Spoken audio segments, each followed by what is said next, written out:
What's up, everybody? Thank you for tuning into another video. I'm your boy Zach98 and we are doing a new type of video today. This is a reaction video. I will be reacting to a video by Nick Alfieri called 8 Underrated Things About Life in Germany.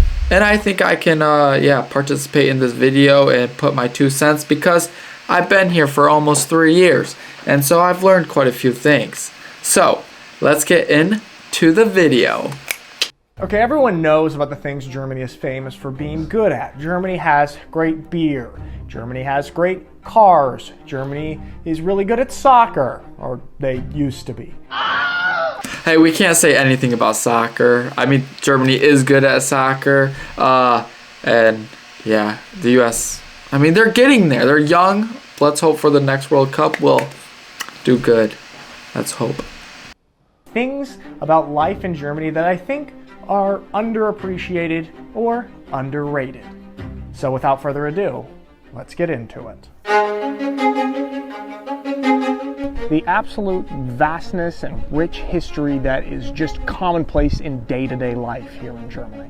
Right now I'm sitting on the steps of a church that's from the 12th century. And I feel like people that are from Germany really sort of take this for granted. This is true. Like, it's so beautiful, the architecture in Germany, and literally, these buildings are so old and it's magnificent to see what people built back then without having the technology like we have today. Like, that is really, it's truly amazing. And churches here, as he's showing you a church right now, are stunning. Like, it's unbelievable. This culture of when people buy a home, they buy a home for life. In the United States, I feel like there's this culture and attitude of people buying starter homes, which is a home that you're buying that you know you're not going to live in forever. So I don't know where Nick is going to get into this with the whole home thing, because I'm big into personal finance and building equity and net worth and all that.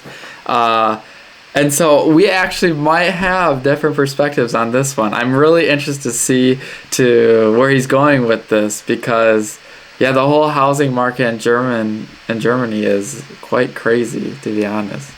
Maybe you're actually going to only live in it for a couple of years. Whereas I feel like the idea of a starter home doesn't really, generally speaking, exist in Germany. When people are building or buying a house, they have the attitude and mindset that this is going to be my home for life. And yes, that's true. So in Germany, when I talk to people here about buying a home and all this, it's literally they're set to live in this house for life. And in the US, yeah, I think my mom probably lived in, I don't know, 12 houses in her lifetime, to be honest. And it's also, when it comes to affordability, I could go on a whole rant with this. It's way different. And I know what you're going to say, right? You're going to be like, well, we build quality, we build cement homes so they don't break down, all this. And I would just argue something like that. Would you rather build robust and make it like less affordable, or would you rather build a little cheaper and make it affordable for, yeah, almost everyone? Because in the States, out of my friends, I probably know 15 people right now that own a home and they're not even 25. They're literally between the ages 22 and 25, which is crazy. I mean, it's probably to a German like unrealistic for someone that is 23 to own a home. But in the US, I know it's possible for sure. So yeah, and also when we say that they're building it for life, there's things in the US you can do that you can't do here because of these restrictions in Germany. When you buy a home, you have to live in it for 10 years before you can sell it, because they don't allow you to flip houses. And I know people in the US that will buy a home for a decent price. They'll renovate it and flip it within a year and make, I don't know, 15 grand. But that is not really allowed as a normal citizen. You have to have a real estate license here and a bunch of documents and paperwork and stuff that, yeah, makes it a lot more complicated. But I did read that actually if you would buy a home and sell it within that 10-year period. You would have a tax, an additional tax of around 40%. It's pretty crazy. That's interesting, but let's get to it.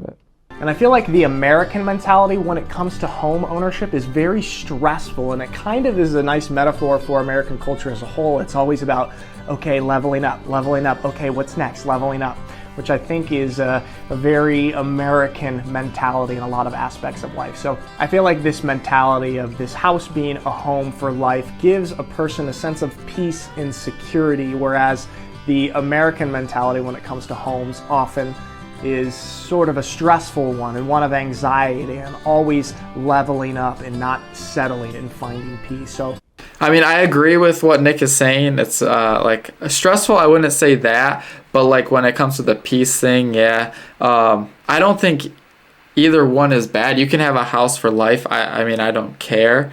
But overall, I like the U.S. way of doing it because it gives you more leverage. You're not fixated on one place forever. But I mean, in general, I understand also why pricing of housing is crazy, ridiculous in Germany. It's just the fact that you guys have less land and 80 million people here. So land is sacred and costs a lot because, people want it. And prices are driven up by that. But interesting fact about Germany. And also, I think it's about 50% or less than 50% of Germans own an actual home. It is more a renting society. And I'm all about ownership and building equity through a house. So that's one thing that I really like about the States. But interesting, guys. I think this idea and mentality that Germans have when it comes to homes is very underrated. Behind China, Russia, and Brazil, Germany has the most neighboring countries bordering it in the world. And this is not something to be overlooked. The United States, we border Mexico and Canada. We do not have such close and easy access to other cultures. The fact that people grew up in Germany, in the heart of Europe, with access to 9 different countries on its border is really an incredible thing. This is really true. He's stating some facts right here, because I think it's really cool that you can travel so easily by living in Germany. I was just in Strasbourg, France, and I ran into some fans that were, from Germany in Strasbourg, and I just think they were on a school trip. And I just think to myself, if I was in high school just going to a different country for a school trip, that would be the coolest thing. That is underrated. Don't take that for granted. Appreciate that. That's one of the coolest things you can have with living in Germany. Able to drive 2 hours and be in France, drive 1 hour and be in Switzerland, or go east and drive and be in the Czech Republic, or up north to Denmark. It's a really valuable thing. I was just talking to a former teammate of mine on the Unicorns, and he talked about how, the first time he left Germany to go to a different country was probably before he could walk, and he'd been going to different countries in Europe that spoke different languages all growing up. The first time I went to a country that spoke a different language than mine was when I came to Germany. When he says the first time he went to a different country that spoke a different language was when he came to Germany. Same for me, dude. We're the same. I was actually 18 years old. It was my first time ever leaving the U.S. and it was a big culture shock hearing other people speak a different language. 2016. This is totally underappreciated by people that live in Germany. Very underappreciated. Very underrated. How walkable Germany is, and not just small towns here like Schwäbisch Hall, but also even some of the bigger cities, like even Stuttgart is so much more. I love how he says Stuttgart, the bigger city. But Stuttgart is very walkable. I always walk in Stuttgart. I mean, I take the train if I really want to get somewhere quick, but a lot of times by feet is a first option. And going on walks. Germans love going on walks. Don't forget that. Germans love their Spaziergang thing. And it's yeah, I love how walkable cities are. It's amazing.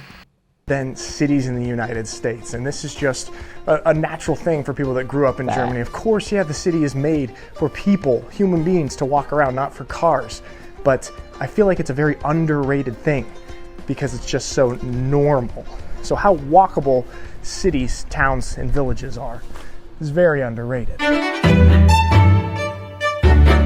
Nick Alfieri, great music and transitions. I just gotta put that out there. I love it.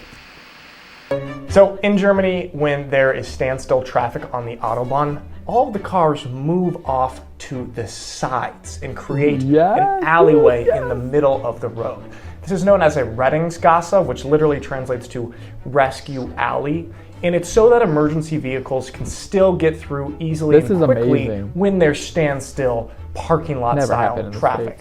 Now, of course, in these situations when there's such bad traffic, nobody's in a good mood. Nobody's happy about that. But everybody knows and buys into this idea like, hey, I'm annoyed, it's horrible traffic, but I'm going to move off to the side and we're going to create this lane in the middle for emergency vehicles to take care of people if that needs to happen. We're not taught to do this in the United States, and I feel like it's underrated that people do this. This is amazing, and how people all follow directions is awesome. I mean, you need to create that space for if there's an emergency and the firefighters, police, and ambulance can just pass through easily. And we're not taught this in the U.S. No one does it.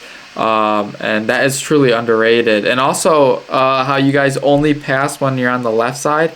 You'll be driving and someone will pass you on the right side on the highway. That's also not a rule in the States. Quite interesting. The driving differences is yeah, quite fascinating how different it is. All the time without fail in Germany. Yesterday I was on a walk and I saw a group of 4 really... Dude, kids don't need leashes. I know exactly where he's going with this and it's so true.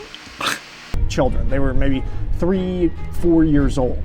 And they were out riding little bikes and walking with each other. And I was waiting for a parent to come around the corner because obviously kids this young are not out riding their bikes and walking on their own. And I waited and then I realized there was no parent or adult with them. These were just 4 young little kids out enjoying the town, and it is totally normal and totally safe. This is something that you just really would not see in the United States. This was so shocking for me. Like I was like, kids on trains or even just walking in the city, I'm just like that would not happen in the States. And it's awesome that it's like that here and it's that safe, and that's truly one thing to be proud of in Germany is, yeah, overall that can happen and it's totally okay. And to my American brain, it is still very shocking to just see young children roaming about on their own. I feel like this is an underrated aspect of life in Germany, that this is just able to be a totally normal and safe thing. In Germany, you cannot drive a car until you're 18, but you can drink beer at 16. In the United States, you can drive a car at 16. Now I get it. Beer before steering the wheel. Oh, it makes sense now. Oh man, this is like it's a vice versa aspect of shockingness. Americans think it's so shocking that a German can drink at 16, and a German thinks it's so crazy that an American can drive at 16. It's a vice versa, surprise and shockingness. It's a funny thing. You can't drink beer until you're 21. It's very underrated that Germans do it this way. My dad worked in insurance for a long time, and so he knew the statistics about young drivers getting in accidents. All of us young kids getting our driver's license at 16, he knew there was a very... I did not have 4 accidents from 16 to 18. No, it was not me. Yeah, I did. But none of them were my fault. I didn't get a ticket. So I'm actually a really good driver. I really am. High percentage chance that we would get in an accident in the first 12 months of having a driver's license at this age. And lo and behold, all 6 Alfieri kids got in some sort of accident at different levels within the first year. Don't worry, Nick. 4 accidents. Yeah, I know. Crazy. a driver's license. Now, I don't know the German statistics off the top of my head, but I'm assuming that a smaller percentage of drivers in Germany get in an accident in the first year of having your license, just simply because your brain is slightly more developed at 18. And they drive manuals. It is at 16. Driving a car is much more dangerous and such a greater responsibility than having a beer. And I feel like in the United States, we have it a little bit mixed up. We think driving a car is safer than drinking a beer. So I'm really a fan of how Germany handles these two topics at these different ages. And I think it's a very underrated aspect of life in Germany. So overall, Germany has a lot of underrated things. I love living in Germany. It's a really cool country. If you ever have the opportunity to come here, yeah, do it. Let me know where you guys are from. I don't even know where a lot of my followers are coming from. Obviously, I can see a little bit, but yeah, let me know where y'all are coming from. Don't forget to like and subscribe if you like my content. More to come. And yeah, I just want to let you know, big shout out to Nick Alfieri, NALF, aka NALF. Good guy and makes great videos. Check his channel out. He also created a great film called Unicorn Town based off the American football team in Schwäbisch Hall. Check that out and we'll see you next time. Thank you all. Peace.